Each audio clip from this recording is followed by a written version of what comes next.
You know, I love the stories where you hear that someone's going through a difficulty. It doesn't matter what it is, as far as being a physical or emotional or some other disability of the heart. You know, you don't have to be in a wheelchair to know what pain is. Does that make sense? We all go through brokenness. We all go through fear. We all go through times of being alone. But I believe that everyone has a story to share and can be a miracle for someone else. I've actually now met 30 people with no arms, no legs, and of course now they're encouraged to know that if Nick can do it, then I can do it. But I don't know what anyone's gone through. Maybe you, I don't know what you've gone through, I don't know what the camera person has gone through, but you all can also, you know, share your story with someone else who's maybe going through the same situation to let them know that, hey, I was once there as well. I was also scared and alone, but I got through it. You can too. You know, as I look at my own relationship with my father, I now compare it with my coming relationship and growing relationship with my 2-year-old son. Kiyoshi is growing very, very fast. And I know he's going to have questions in life, and we're actually really looking forward to homeschooling him so he can travel with us. He travels a lot already. He's done already 45 flights. And I want him to experience life. I want him to not just see me as a father or a daddy, but I want him to see me as one of his friends.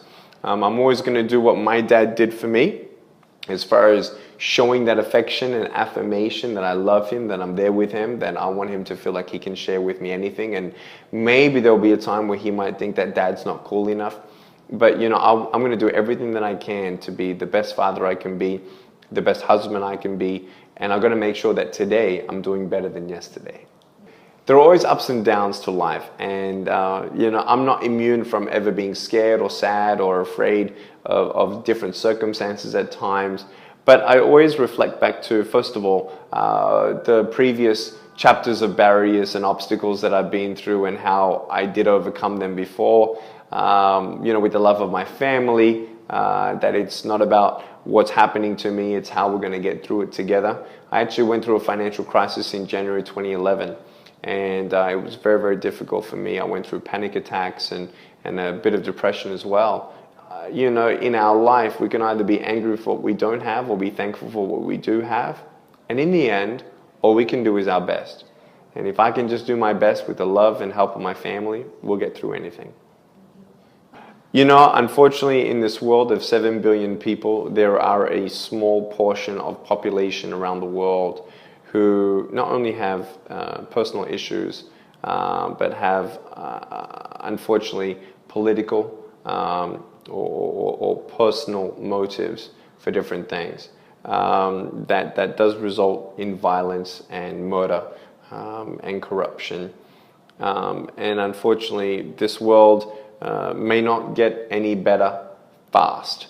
But I do want to encourage the next generation that there is always going to be evil in the world.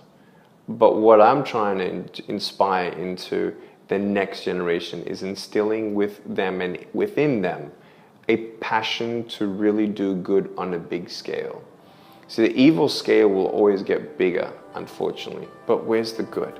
There's always bad news out there, but let's show more good news out there too. There are many people who I've met along the way who are doing inspirational, incredible things all around the world that we're featuring in the Attitude Altitude magazine. And I just want everyone to know that with the power of the internet, the people who want to do good, who want to change the world, can actually now do it. My goal is for people to understand that if we could just get 400 million teenagers to give $1 a day, we could probably end world hunger pretty fast. So there's a lot of bad out there, but there's still a lot of good. Let's show and showcase that good. Happy SG50. Love you so much. Thank you, Singapore, for loving me. I love you. And please know that I'm a brother by your side, helping you to dream big and never giving up. Thank you, Singapore. And hey, I'm excited about your future, and I look forward to coming back many, many more times. Bye-bye.